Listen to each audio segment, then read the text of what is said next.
அனிருத்தனுடைய நாபி கமலத்திலிருந்து உண்டானாராம். யாரு? பிரம்மாதான், வேற யாரு? பிறகு உலகங்களை எல்லாம் காக்க பிராணி கூட்டங்களை எல்லாம் படைச்சின்றார் அவர். அது மட்டுமல்ல, 1000 இதழ்களை உடைய தாமரை பூவிலே இருந்தால் இந்த தாமரை தளத்துல ஸ்ரீமன் நாராயணனால் செய்யப்பட்ட சிறந்த குணமுடைய 2 ஜல திவலைகள்னு சொல்லுவா. அந்த ஜல திவலைகளை எல்லாம் இருந்தது. 2 இருந்துதான் அதுல. அவைகள்ல ஒண்ணு தேன் நிறமா பாக்கிறதுக்கே ரொம்ப அழகா இருந்ததாம். அது ஸ்ரீமன் நாராயணன் இட்ட கட்டளைப்படி தமோ குணம் வந்து மது என்கிற அசுரனாக அது ஆயிடுது. இன்னொன்னு வந்தது, இன்னொன்னு கைட்டபன் ஆச்சு. அதுவும் அசுரன் தான். இவா 2 பேருமே அசுரர்கள். அசுரர்களாக அவர்கள் வந்துட்டார். அசுரர்கள்னா நமக்கே தெரியும் என்னென்ன காரியமெல்லாம் அவெல்லாம் பண்ணுவான்னு. இவா என்ன பண்ணினான்னா, பிரம்மா கிட்ட உலகத்தை படைக்கிறதுக்காக வேதங்களை எல்லாம் கொடுத்திருந்தா ஸ்ரீமன் நாராயணன். இந்த மது கைட்டவர் அந்த வேதத்தை திருடி எடுத்துட்டு போய் ஜலத்துக்குள்ள ஒரு இடத்துல போய் எங்கேயோ ஒளிச்சு வச்சுட்டார். வேதத்தை இழந்தார். வேதத்தை காணுமேன்னு தேடிட்டு இருக்கார் அவர். சாதாரணமா ஒருத்தர் நம்ம கிட்ட ஒரு பத்திரமா வச்சுக்கோன்னு கொடுத்தா அதை நம்ம பத்திரமா வச்சுக்கணும். ஜாக்கிரதையா வச்சுக்கிறது யாருடைய பொறுப்பு? நம்மளுடைய பொறுப்பு தான். அந்த பொறுப்பு அவருக்கு இல்லையா, இல்ல பகவான் சோதிக்க இப்படி பண்ணினாரா என்றெல்லாம் நமக்கு நினைக்க தோன்றது. அதனாலதான் அந்த காலத்துல இருந்தே திருடுங்கிறது இருக்கு போல இருக்கு. இந்த அசுரர்கள் என்ன பண்ணிட்டா, அவர்கள் எடுத்துட்டு போயிட்டார். ஆனா இவருக்கு தெரியாது. எங்கேயுமே தேடி தேடி தேடி பார்க்கிறார், எங்கேயுமே கிடைக்கல. கண் கலங்கினார். பகவான் கொடுத்ததாச்சே, பத்திரமா வச்சுக்கணுமே, இதை நம்ம தொலைச்சுட்டோமே, என்ன பண்றதுன்னு கண்களில் நீர் தாரை தாரையாக வழிய ஸ்ரீமன் நாராயணன் கிட்ட ஓடி வர, ஓடி வந்து சொல்றாரு என்னன்னா, வேதங்கள் எனக்கு சிறந்த 2 கண்கள், வேதங்கள் எனக்கு சிறந்த பலம், வேதங்கள் எனக்கு சிறந்த 2 கண்கள், வேதங்கள் எனக்கு சிறந்த பலம், வேதங்கள் இல்லாமல் எதுவும் செய்ய இயலாது,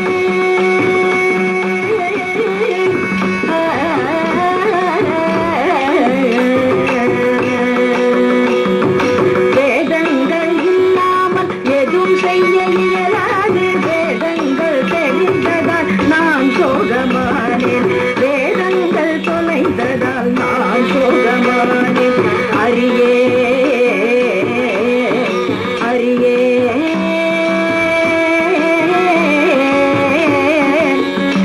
அறியே.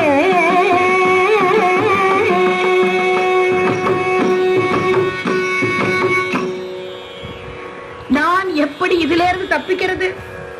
என்னுடைய வேதங்கள் எல்லாம் எங்க போச்சு? நீங்கள் தான் எல்லாமே கொடுத்தது. பகவானே, உங்களுக்கு எல்லாம் தெரியும். எல்லாம் உங்ககிட்ட இருந்து வந்ததுதான். இது எப்போ கிடைக்கும்? உங்களுக்கு தெரியும். நான் 7 பிறவிகள் எடுத்தவன் அப்படிங்கிறது எல்லாமே உங்களால தான் வந்தது. பிரபுவே, பகவானே, உங்களால நான் இந்த வேதங்களை என்னுடைய கண்களாக நான் வச்சுட்டு இருந்தேன். அப்படிதான் வச்சுக்கணும்னு ரொம்ப பத்திரமா தான் வச்சுட்டு இருந்தேன். படைக்கப்பட்டேன். அப்பேற்பட்ட கண்களான அந்த வேதங்கள் போயிடுத்து நான் குருடனாயிட்டேன். நீங்க என்ன கண் திறந்து பாருங்கோ சுவாமி அப்படின்னு. இப்படி பிரம்மா வேண்டினதும் பகவான் நித்ரையிலிருந்து எழுந்து ஈஸ்வர தன்மையான உண்டான பிரவிற்த்தியாக அழகான உடம்போடு நல்ல அழகானவராக ஹயக்ரீவ உருவத்தை தரித்து 2வது சரீரத்தை அடைந்தாராம். அஸ்வினி முதலான நட்சத்திரங்களோட மற்ற தாரகைகளுடனும் கூடின ஸ்வர்க்கம் அவருடைய தலையாக ஆனது. தலைமுடி சூரியனுக்கு நிகராயிருந்தது. ஆகாசமும் பாதாளமும் காதுகளாக இருந்தது. பூமி நெற்றியாக இருந்தது. அந்த நெற்றிலே அந்த பூமி இருந்தது. கங்கையும் சரஸ்வதியும் புருவங்களாக இருந்தது. சந்திரனும் சூரியனும் கண்களாக இருந்தன. அந்த மின்னலானது நாக்கு. சோமபர்கள், தந்தர்கள், காலராத்திரி கழுத்து, இப்படி ஏகப்பட்ட மூர்த்திகள் ரிஷிகளால் சூழப்பட்டு ஹயக்ரீவ அவதாரம் எடுத்து பாதாளத்துக்குள்ளே அவர் போனார். அங்கே அவர் யோக நிஷ்டையிலே இருந்தார். வேத பாடம் படிக்கும் போது ஸ்வரம் மாறாம அது அப்படியே பாடணும், அப்பதான் அது சரியா இருக்கும். அதே மாதிரி அந்த ஸ்வரத்தை கிரகிச்சுண்டு உத்கீத ஸ்வரங்களோடு உண்டு பண்ணினார் அவர். அது எல்லா இடத்திலையும் எதிரொலிச்சது. உடனே ஜலத்துக்குள்ள போயிடுத்தது. இதெல்லாம் அசுரர்களுக்கும் நல்லா தெரியும். அதனால அந்த வேதங்களை கட்டி போட்ட மாதிரி அதை அப்படியே கட்டி பாதாளத்துல வச்சுட்டு சத்தம் வந்த திசையை பார்த்து வேகமா புறப்படுறார்கள். அந்த சமயமா பார்த்து பகவான் ஹயக்ரீவ அவதாரத்துல இருந்துண்டு பாதாளத்தில இருந்து எல்லா வேதங்களையும் கிரகிச்சு பிரம்மா கிட்ட கொண்டு வந்து கொடுத்துட்டார். அதோட பிரம்மா அந்த வேதங்களை ஸ்தாபனம் பண்ணிட்டு அந்த வேதங்களுக்கு ஹயக்ரீவர் இருப்பிடமானார். அந்த மது கைட்டவர்கள் 2 அசுரர்கள் இல்லையா, அவர்கள் 2 பேரும் அங்கு வந்து வேதங்கள் வச்சிருந்த இடத்துக்கு போய் பார்த்திருக்கா. ஆனா அங்க வேதங்களை காணல. எங்க போச்சு, இங்கதானே வச்சோம் அப்படின்னு பார்க்கிறா. ஆனா அந்த இடம் சூன்யமா இருக்கு. உடனே பாதாளத்திலிருந்து மறுபடியும் ரொம்ப அவசரமா மேல வந்தா. 2 பேருமே நல்ல பலசாலி. அதனால எதுவுமே அவளுக்கு அது கஷ்டமா தெரியல. அந்த சந்திரன் போல அழகானவரும் அனிருத்த சரீரத்தில் இருப்பவரும், அந்த சந்திரன் போல் அழகானவரும் அனிருத்த சரீரத்தில் இருப்பவரும், அளவற்ற பராக்கிரமம் உடையவரும், அளவற்ற பராக்கிரமம் உடையவரும், அளவாக செய்த சர்ப்பத்தால் சுற்றி நிறைந்தவரும், அளவாக செய்த சர்ப்பத்தால் சுற்றி நிறைந்தவரும், ஆனந்தமாக ஒரு யோக நிலையிலே, ஆனந்தமாக ஒரு யோக நிலையிலே அக்னி ஜாலைகளால் சுற்றிலும் சூழத்திருந்த அந்த புருஷரை பார்த்தனரே அசுரர்களும் அவன் தலைவன். அந்த புருஷரை பார்த்தனரே அசுரர்களும் அவன் தலைவனும்.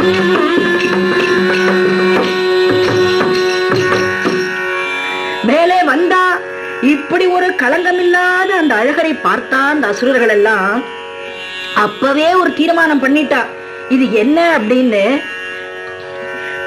வெண்ணிறம் உள்ள இந்த புருஷனே ஒன்னும் தெரியாத போல் தூங்குறான், வெண்ணிறம் உள்ள இந்த புருஷன் ஒன்னும் தெரியாது போல் தூங்குறான், எண்ணிலா வேதங்கள் இவனா தானே சின்னம்மா சொல்லலாம் போனது, எண்ணிலா வேதங்கள் இவனா தானே சின்னம்மா சொல்லலாம் போனது, எண்ணிலா வேதங்கள் இவனால் தானே சின்னம்மா சொல்லலாம் போனது.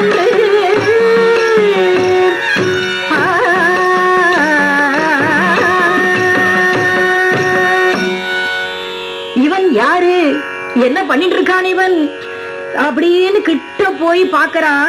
பகவானை எழுப்பிட்டான். நல்லா தூங்கிட்டு இருக்கானே அப்படின்னு பார்த்து அவனை எழுப்புறான். கண் முழிச்சு பார்த்தார் பகவான். அவருக்கு தெரியாதா இவர்கள்லாம் அசுரர்கள்னு, சண்டைக்குத்தான் வந்திருக்காருன்னு அவருக்கும் தெரியும். அவரும் பார்த்தார். சரின்னு கொஞ்சம் சமாதானமா பேசி பார்க்கலாமேன்னு பார்த்தார். ஒண்ணும் நடக்கல. ஆனா சண்டை ஆரம்பிச்சு கொடுத்து. உடனே பகவானும் சண்டை போடுற மாதிரி போட்டுட்டு பிரம்மாவுக்கு மரியாதை பண்றதுக்காக அவ 2 பேரையும் கொன்னுட்டார். இது பிரம்மாவுக்கு ரொம்ப சந்தோஷமா இருந்தது. மறுபடியும் பிரம்மா எல்லா உலகங்களையும் படைச்சார். பகவானும் பிரம்மாவுக்கு படைக்கும் தொழில் பண்றதுக்கு எல்லா விதமான புத்தியையும் கொடுத்தார் அவருக்கு. இப்படித்தான் ஹரியானவர் ஹயக்ரீவர் ஆனார். இந்த ஹயக்ரீவர் எப்படி இருக்கிறார் அப்படின்னா, வெள்ளை நிறம் உடையவர், பல கைகள் உடையவர், வரங்களை அளிக்கிறதும் ஈஸ்வரரை சேர்ந்த இந்த உருவம் புராணத்துல சொல்லிருக்கு. இவருடைய பற்றி வரலாறு யார் கேட்டாலும் எப்போ கேட்டாலும் நல்லதுதான் நடக்கும். அப்படிங்கறதுல சந்தேகமே கிடையாது. பாஞ்சால தேசத்து அரசன் ஒருவன் கடுமையா தபஸ் பண்ணினான்.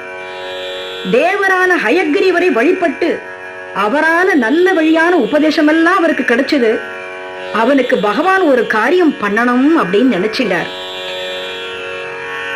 அதுக்காக அவர் எந்த எந்த அவதாரம் எடுக்கணுமோ, யார் யாருக்கு எப்படியெல்லாம் அவதாரம் எடுத்து எப்படியெல்லாம் அவர்களுக்கு உதவி பண்ணணுமோ, அனுகிரகம் பண்ணணுமோ, அந்த முறை அவருக்கு பகவானுக்கு நன்றாகவே தெரியும்.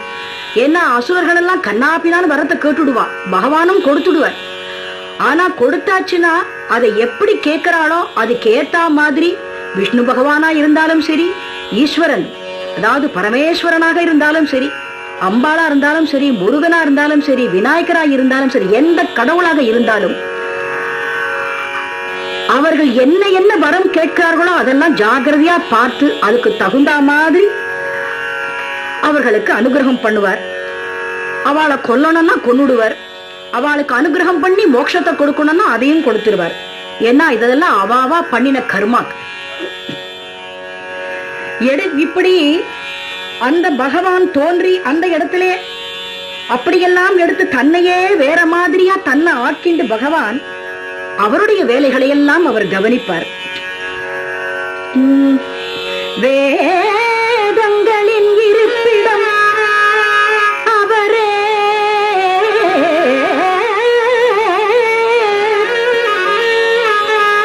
நாதமும் தவமும் இருப்பிடம் அவரே,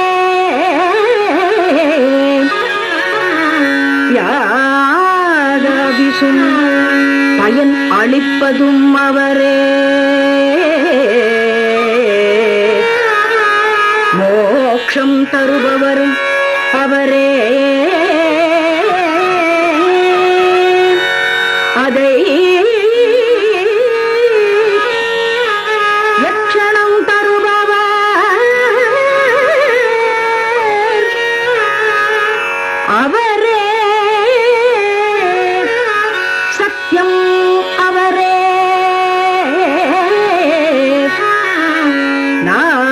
நாராயண ஸ்வரூபமும் தர்மமும் அவரே.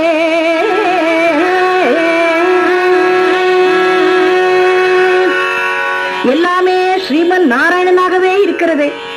கீர்த்தி, காந்தி, லக்ஷ்மி, தேவதைகள் எல்லாருமே நாராயணனால் தான் பராமரிக்கப்படுகிறது, பாதுகாக்கப்படுறது.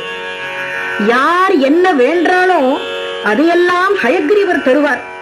உதாரணமாக குழந்தை பிறக்கணும் அப்படின்னு ஒருத்தர் நினைச்சுட்டான்னா அந்த ஹயக்ரீவர் வெளுப்பு வர்ணம், குதிரை முகம், 2 கைகள், ஒரு கையில ஞான முத்திரை, இன்னொரு கையில புஸ்தகம், இவற்றையெல்லாம் வைத்துக்கொண்டு அந்த ஹயக்ரீவரை தியானம் பண்ணணும். நம்ம வச்சுட்டு இல்ல, பகவான் வச்சுட்டு இருக்காரு இல்லையா, அப்பேற்பட்ட அந்த பகவானை குறித்து நம்ம தியானம் பண்ணணும். அது எப்படின்னா, பிரஜா காமோ கர்ப்பக்ருஹே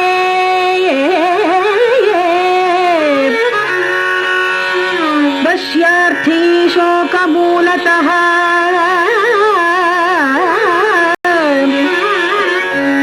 பிரஜா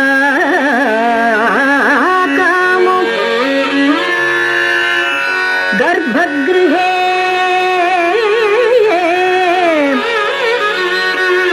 வஷ்யார்த்தி சோகமூலதஹ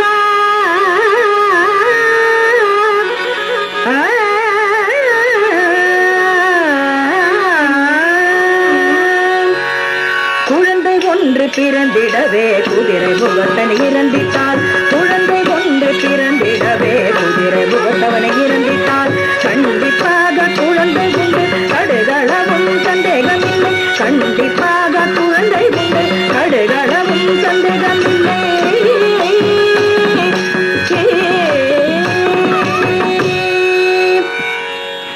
இந்த ஸ்லோகத்தை கர்ப்ப கிரகத்திலே இருந்து துதிக்கணுமா, அப்ப கண்டிப்பா அவர்களுக்கு குழந்தை பிறக்கும் அப்படின்னு சொல்லிருக்கு.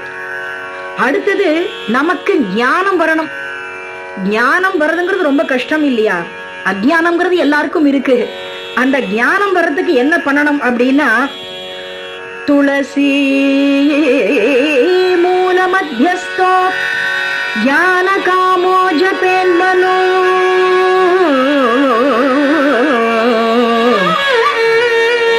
ತುಳಸಿ ಮೂಲ ಮಧ್ಯಸ್ಥೋ ಜ್ಞಾನ ಕಾಮೋ ಜಪೇನ್ಮನೋ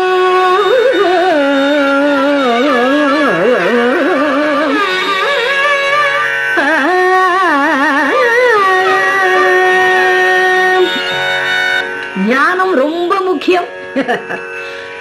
அஜ்ஞானம்ங்கிறது அது விட்டு போயே ஆகணும். அந்த அஜ்ஞானத்தை வச்சுட்டு இருந்தா நம்மளால வாழ முடியாது. அந்த அஜ்ஞானம் விட்டு போயே ஆகணும். அதற்கு மேலே சொன்னபடி நாம் உபாசித்தால் நன்மை பெறலாம். அடுத்து ஒரு ஆச்சாரியனாக ஆகணும் அப்படின்னு நினைக்கிறோம்.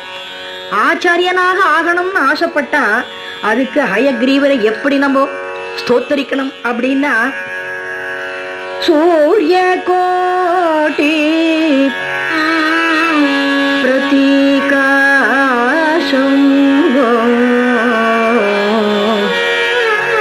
சர்வவயவ சுந்தரம் ஹயக்ரீவம் மகேஷே ச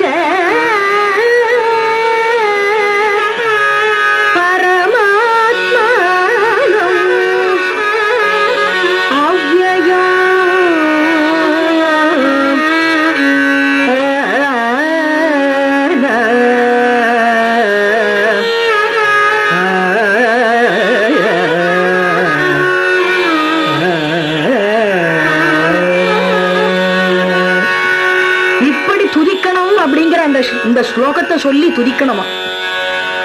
நிச்சயமாக நல்ல ஆச்சாரியனாக நம்ம வரத்துக்கு ஆசைப்படுறது கண்டிப்பா நடக்குங்கிற.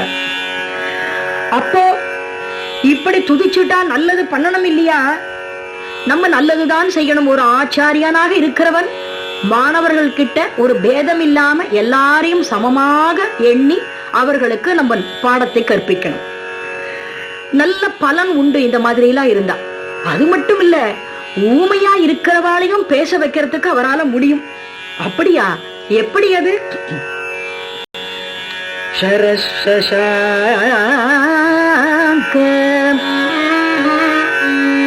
பிரபும் அஸ்வபத்ரம்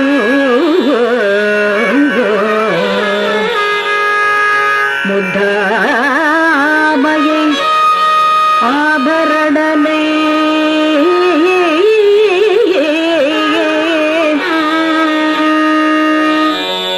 முத்தாமயை ஆபரணை ருபேதம்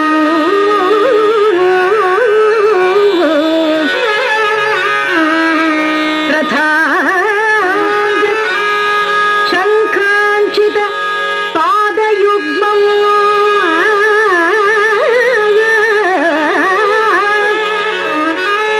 பிரதாங்க சங்காஞ்சித பாதயுக்மம்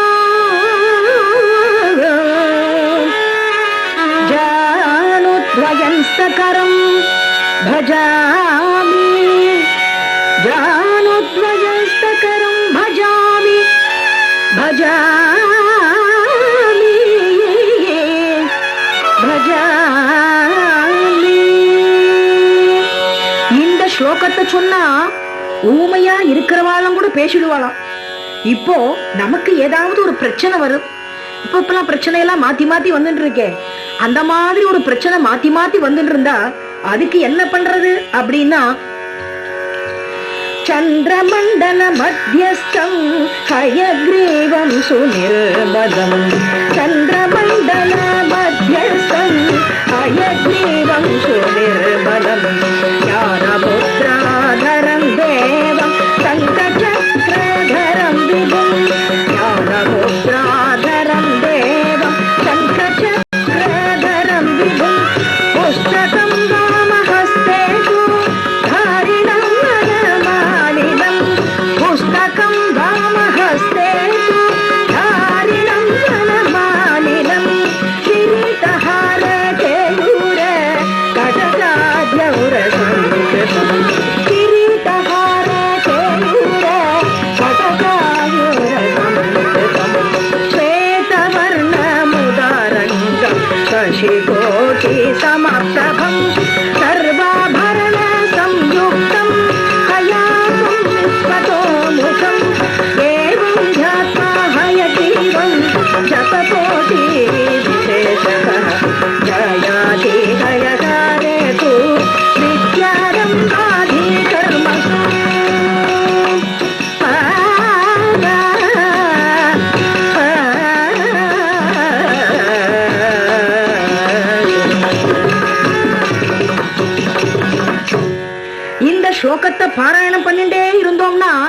நிச்சயமாக வெற்றி கிடைக்குமா.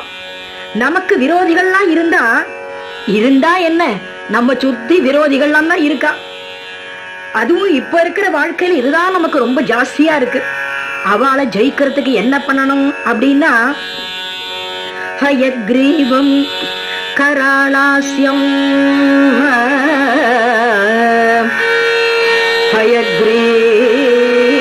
ஹயக்ரீவம் கராளாஸ்யம் சங்க சக்கரதரம் விபூ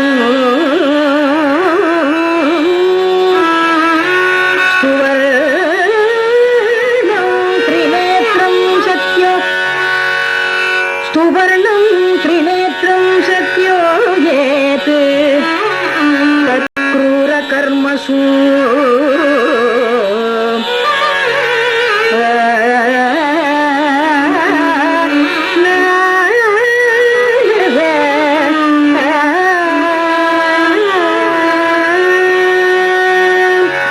இந்த ஸ்லோகத்தை சொன்னா போறோம், விரோதியே நமக்கு இருக்க மாட்டாளாம். என்ன சந்தோஷம் நமக்கு.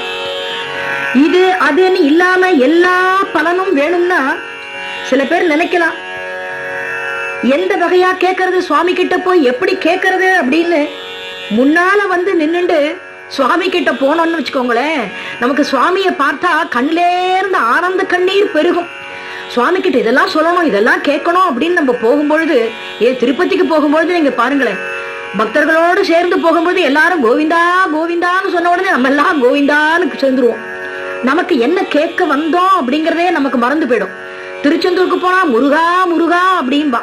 இப்படி ஒவ்வொரு கோவில்லையும் அடியார்கள் எல்லாம் என்னென்ன நாமங்களை சொல்றாலோ அந்த நாமத்தோட நம்ம சேர்ந்துருவோம். கேட்கணுங்கிறதே நமக்கு மறந்து போயிடும்.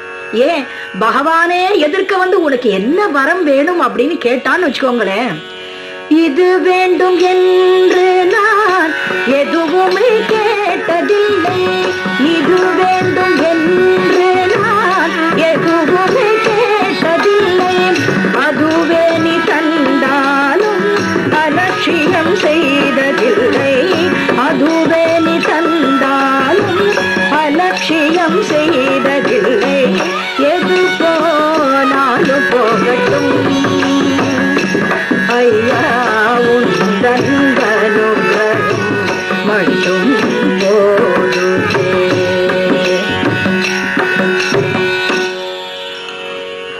பகவானை பார்த்த உடனே நமக்கு என்ன வரத்தை கேட்க தோணும், ஒண்ணுமே தோணாது. ஆனா ஒண்ணு மட்டும் தோணும் நமக்கு, எனக்கு நீ மோட்சத்தை கொடுத்துரும் மோட்சத்தை கொடுத்துருன்னு கேட்டுருவோம். ஆனா பகவான் எனக்கு நீ மோட்சத்தை கொடுன்னு கேட்டுட்டா உடனே கொடுத்துருவானா? கண்டிப்பா கிடையாது. அந்த மோட்சத்துக்கு உண்டான மார்க்கம் என்னவோ அந்த மார்க்கத்தை நம்ம இந்த பிறவியில பண்ணினோம்னா அதுக்கு பகவான் என்ன வழி பண்ணணுமோ அதை பண்ணுவான். பகவான் கிட்ட போய் எனக்கு மோட்சத்தை கொடுன்னு கேட்டா எப்படி கொடுப்பார்?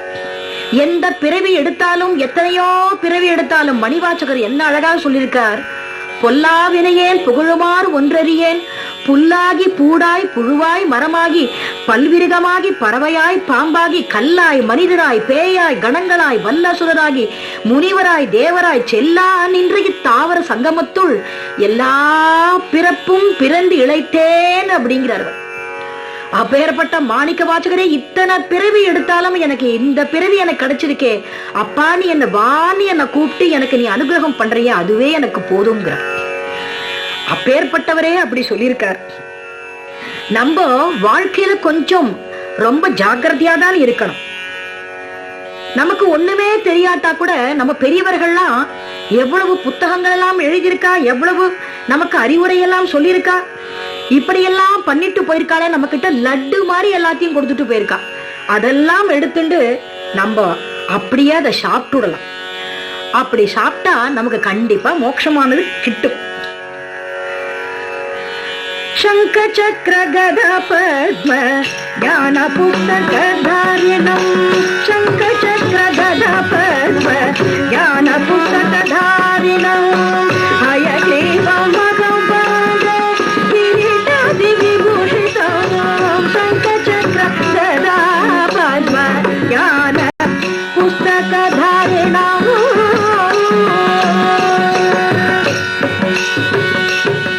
பாஷாங்குஷதரம் தேவம் ஹயனநம பஜே, சக்கர கதா பத்ம சாகபாஷாசிகர்ணினம்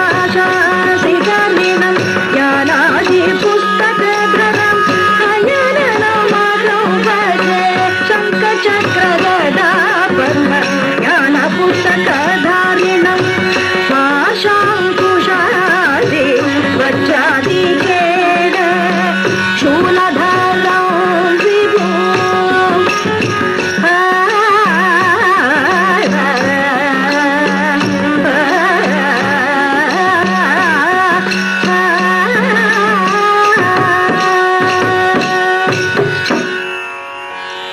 இதை சொல்லிண்டே இருந்தோம்னா நிச்சயம் நமக்கு மோட்சம் கிடைக்கும். இதெல்லாம் சாதாரணமா சொல்றது இல்ல. அனுபவப்பட்ட பெரியவாள்லாம் ரொம்ப பண்டிதர்கள் இல்லையா? அவர்கள் மாத்திரம் இல்ல, பகவான் நாமத்த மந்திர ஜப மகிமையினால நினைச்சதையெல்லாம் சாதிக்கிற, அதாவது இந்த சாதித்த திறமை படைச்சவாள்லாம் செஞ்சு காட்டினதுதான் இதெல்லாம். ஞானத்தால பார்த்து உணர்ந்தது எதுவுமே பொய் கிடையாது. ஒண்ணும் சத்தியமான வாக்கு. முந்தை மொழியாம் வேத நூல் வழி உய்ய நீ மொழி, முந்தை மொழியாம் வேத நூல் வழி உய்ய நீ மொழி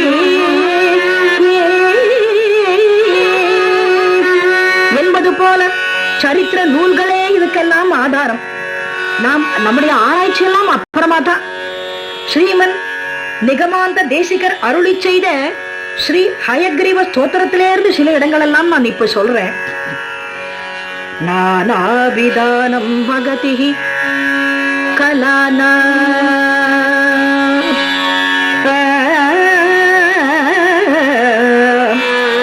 நச்சாபி தீர்த்தேஷு கிருதாவதாரஹ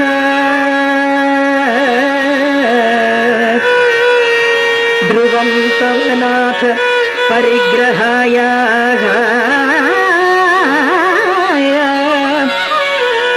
नवं नवं पात्रमहं दयायाः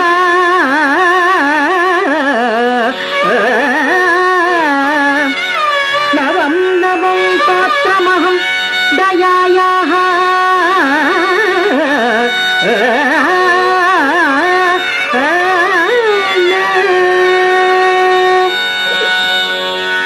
நான் பலவிதமான கல்விகளை எல்லாம் கத்துக்கலாம்னு நினைச்சிட்டேன். ஆனா என்கிட்ட பணம் இல்லையே. இந்த இடத்துல போய் தீர்த்தாடனம் எல்லாம் பண்ணிட்டு அதெல்லாம் செஞ்சுட்டு வரலாம்னு நினைச்சேன். அதையும் என்னால பண்ண முடியல. நீ தயவு செய்ய ஏற்ற எளிமையான பாத்திரம் நானேதான் அப்படிங்கிறாராம் நிகமாந்த தேசிகர். இறைவன் கழுத்துக்கு மேலே குதிரை முகமும் கழுத்துக்கு கீழே மனித உடலையும் அவர் கொண்டிருக்கிறார். அந்த இறை ஸ்வேத சித்தம் சுத்த ஸ்படிக மணிபூபிருத் பிரதிபடு சுதாத்ரிசிபி துதி பிரவதாத திரிபுவனம் அனந்தை த்ரயந்தை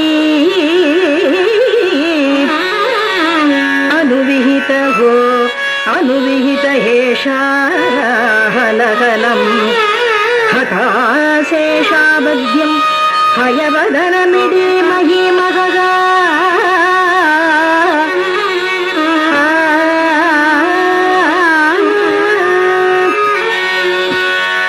வெள்ளை பளிங்கு போல பிரகாசிக்கும் அந்த வெள்ளை பரிமுகனை ஆனந்த அறிவன் வடிவானவனே. அப்ப அவரையெல்லாம் நம்ம உபாசிக்கணும்.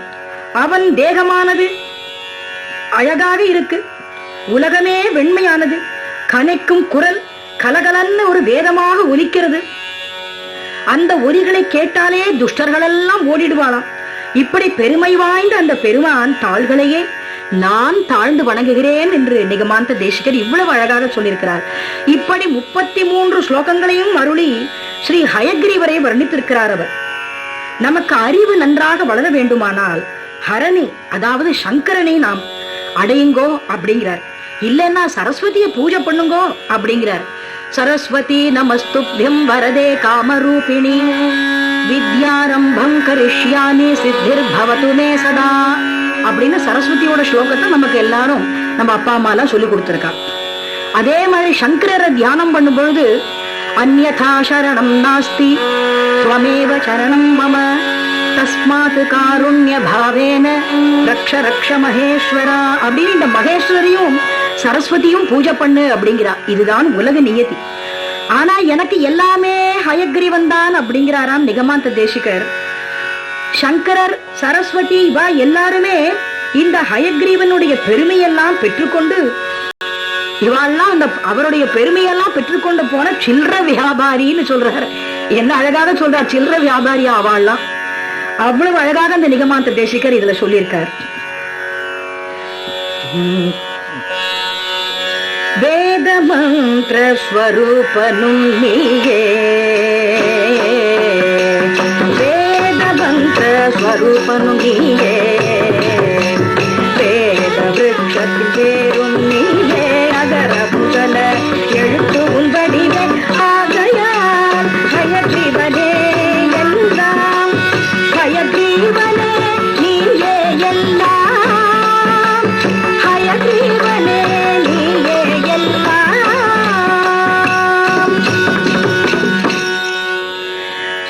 எல்லாமே நீயேதான் அப்படிங்கிறார். யாருக்காவது கருத்துக்கு இனியவனாக நீ காட்சி தந்து அருள் செய்தால் அவர்கள் பேச்சு எப்படி இருக்கும் அப்படின்னு கேட்டா கற்கண்டாக இனிக்கும் அப்படிங்கிறார். ஹயக்ரீவனை தினமும் பூஜை பண்ணினா உலக மாயையிலிருந்து விடுபடலாம் அப்படிங்கிறார். எல்லாம் பயன் தரும். நாம நினைச்சபடி நமக்கு கண்டிப்பாக அவர் பலன் அளிப்பார் அப்படிங்கிறார். ஹயக்ரீவன் அணிந்துள்ள சிலம்பின் அழகெல்ல, பயம் போக்க கலகலவென ஒலிக்கும் ஒலி என்ன, என்றென்றும் அழியாமல் வேதமெனும் ஆபரணம், இன்றும் காத்தவரும் இன்றும் காத்து வரும் கல்விழைத்த பெட்டியோ. ஹயக்ரீவன் அணிந்துள்ள சிலம்புக்கு இப்படி இவ்வளவு வர்ணனை. கைகளோ எப்படி இருக்கு அப்படின்னா பல பல நூல்களிட்டு பிரதிபையால் ஒளிரும் குலமே விளங்கிடும் தீபங்களை சலனமின்றி சுடர்விட்டு ஒளியேற்றும் சீலமே கோலாக வியாக்கியான முத்திரையோடு பலத்திருக்கரத்தில் ஜபமாலை தொங்கிட உன்னை வலம் வருவோர் ஞான அமுத நீர் பருக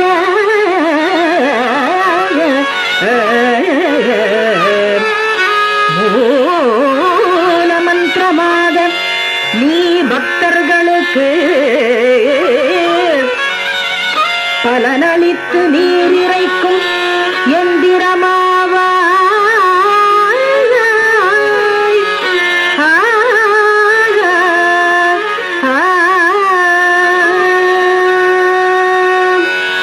வலது கையினுடைய அழகே எப்படி இருக்குன்னா, இடக்கை எப்படி இருக்கு அப்படின்னா புத்தகமேந்து இருக்கும் திருக்கரம்,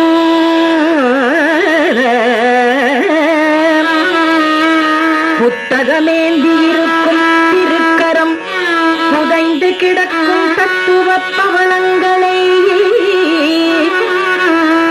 பக்தர்களுக்கு வாரி வழங்கிடுதே பகவான் ஹயக்ரீவா, பகவான் ஹயக்ரீவா, பகவான் ஹயக்ரீவா உங்கிடக்க.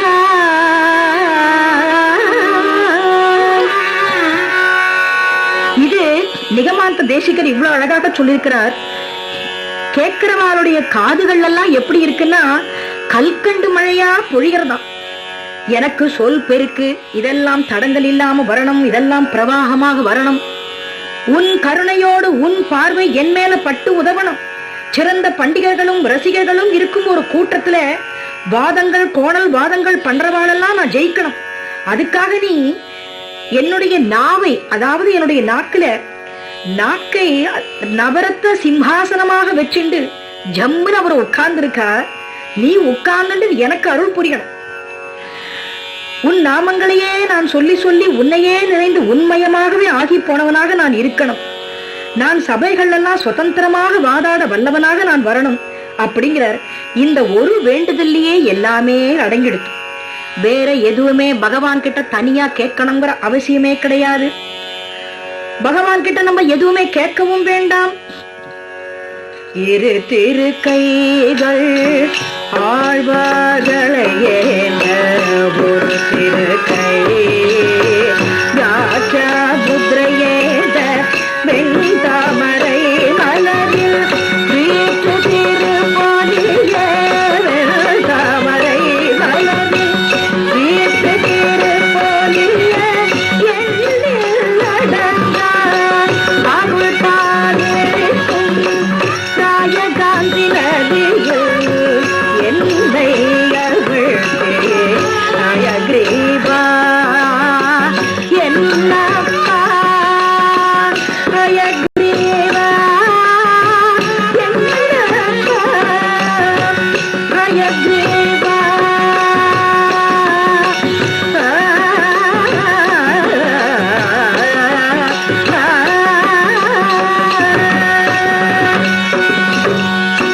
நீ தோன்றிடும் நாள் என்னாளோ என நீ நிர்ணயிப்பாய் என நான் வணங்கேனோ. என்னப்பனே நீ என் எதிரில் தோன்றுவாய்.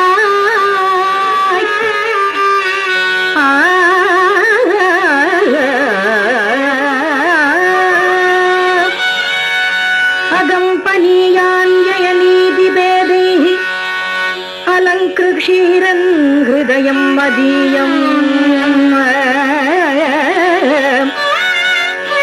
சங்காகலங்காபகமோஜ்வலா நீ தத்வானி சம்யஞ்சி தவ பிரசாதாத்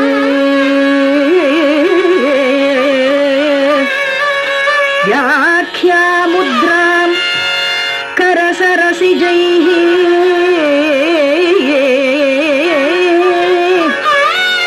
पुस्तकं शङ्खचक्रे बिभ्रत् भिन्नस्फटिकरुचिरे पुण्डरीके निषण्णः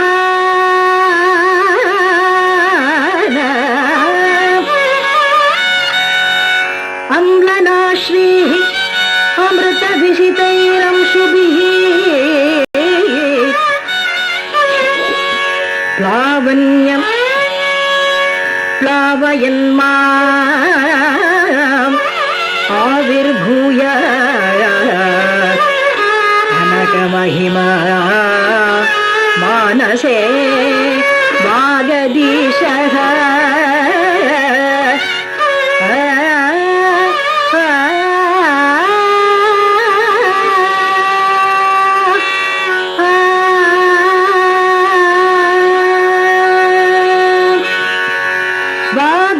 सिद्धिहेतो पठतः हयग्रीव संस्तुतिं भक्त्या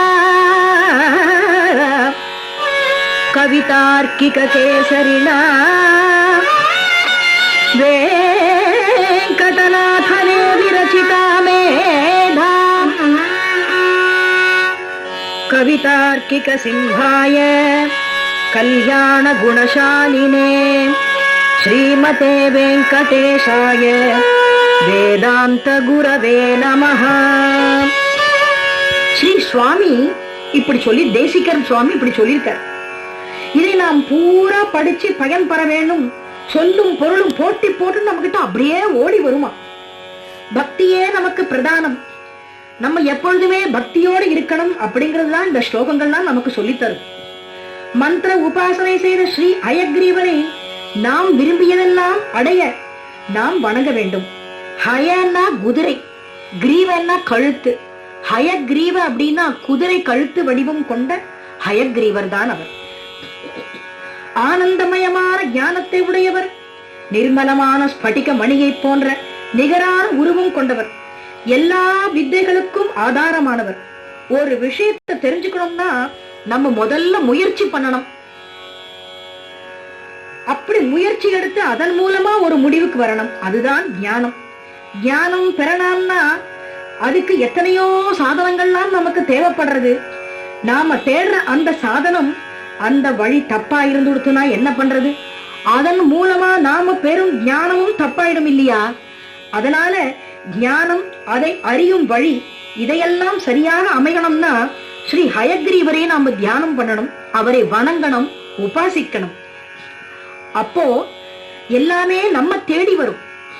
சாதாரணமா நம்ம முயற்சி எடுத்து ஒரு காரியம் பண்ணோம்னா நம்மள தேடிதான் நமக்கு பட்டங்களும் பதவிகளும் வரணும். அதுதான் நமக்கு பெருமை. நாமா தேடி போகக்கூடாது என்பதுதான் இதனுடைய கருத்து. நம்மை தேடி வரும் என்கின்ற அந்த திட சித்தமும் தளராத நம்பிக்கையும் வரும். ஔதும்பரஸ்ய மூலேது பிருத்திவி காமோ ஜபேன் மனு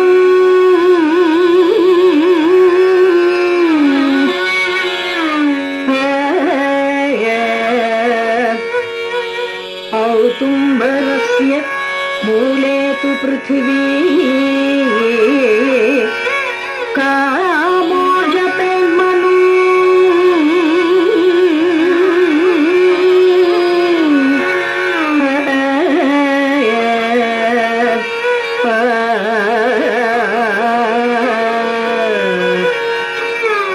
ஔதும்ப மரம்னு ஒரு மரம். அது என்ன மரம் அப்படின்னா அதுதான் அத்தி மரம். அந்த அத்தி மரத்தினுடைய அடியில உட்கார்ந்து ஜபம் பண்ணினா பூமி லாபம் கிடைக்குமாம். அப்படியா? பூமி லாபம் கிடைக்குமா? அடுத்தது விஸ்வஸ்ய மூலே ஸ்ரீ காம சாந்தி காமஸ்துதிந்த்ரிணீ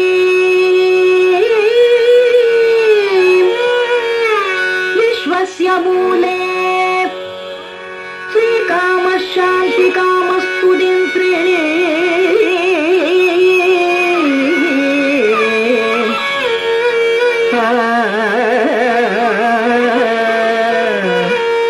அதாவது வில்வ மரத்தினுடைய அடியில உட்கார்ந்து ஜபம் பண்ணினா தன லாபம் வருமா. அடுத்ததாக தேஜஹ காமஹ பிப்பலஸ்ய ஸ்ரீ காமசூதஹ மூலதஹ தேஜஹ காமஹ பிப்பலஸ்ய ஸ்ரீ காமசூதஹ மூலதஹ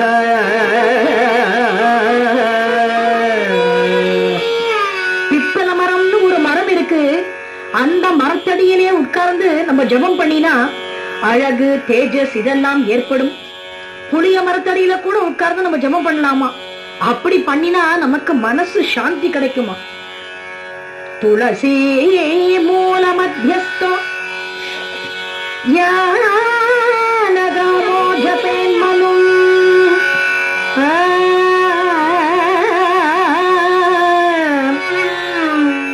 துளசி மூல மத்தியஸ்தோ ஞானகாமோ ஜபேன் மனு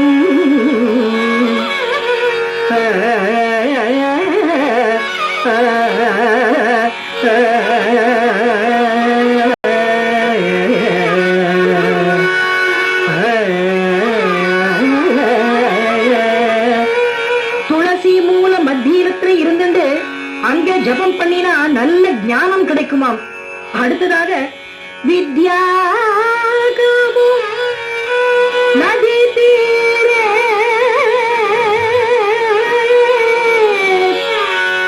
ஸ்திதி காமஸ்ய பர்வதே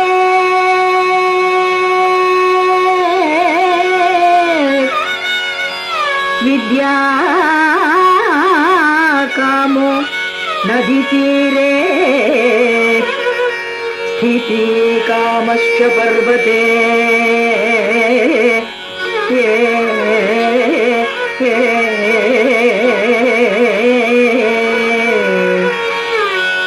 படிப்பு வரணும்னா நதி தீரத்துல உட்கார்ந்து நம்ம ஜபிக்கணுமா. அப்படி உட்கார்ந்து ஜபிச்சா நமக்கு நல்ல படிப்பு வருங்கிறார். அடுத்ததாக தான்ய காமஸ்து சுக்ஷேத்ரே பத காமஸ்து கோஷ்டகே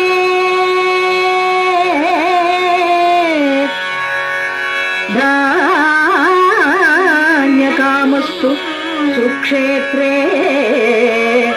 பத காமஸ்து கோஷ்டகே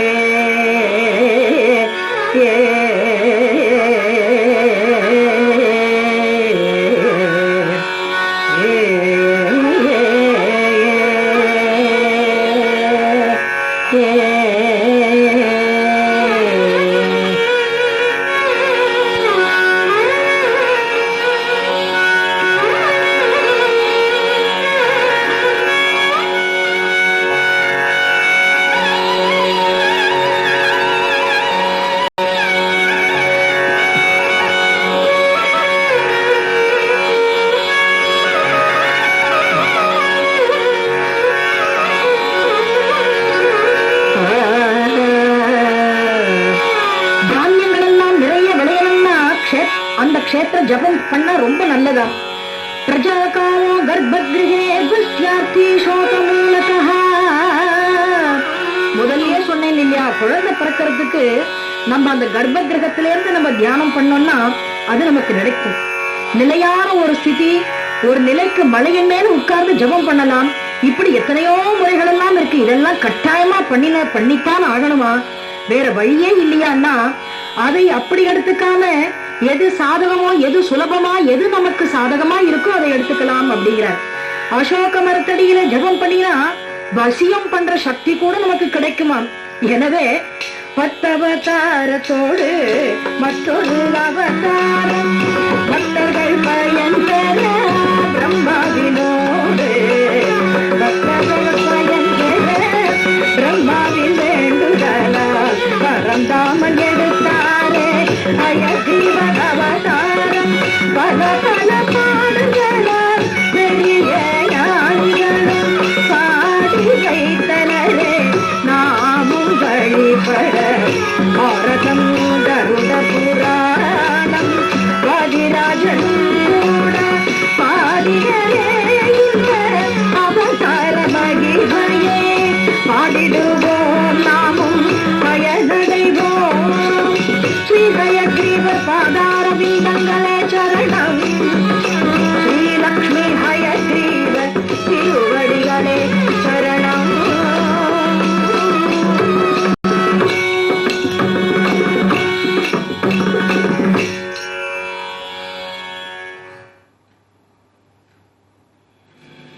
ஒளிக்களஞ்சிய நிகழ்ச்சியில் இதுவரை ஹயக்ரீவர் இசை பெருவை கேட்டீர்கள். வழங்கியவர் கிரிஜா ராமசுவாமி அவர்கள்.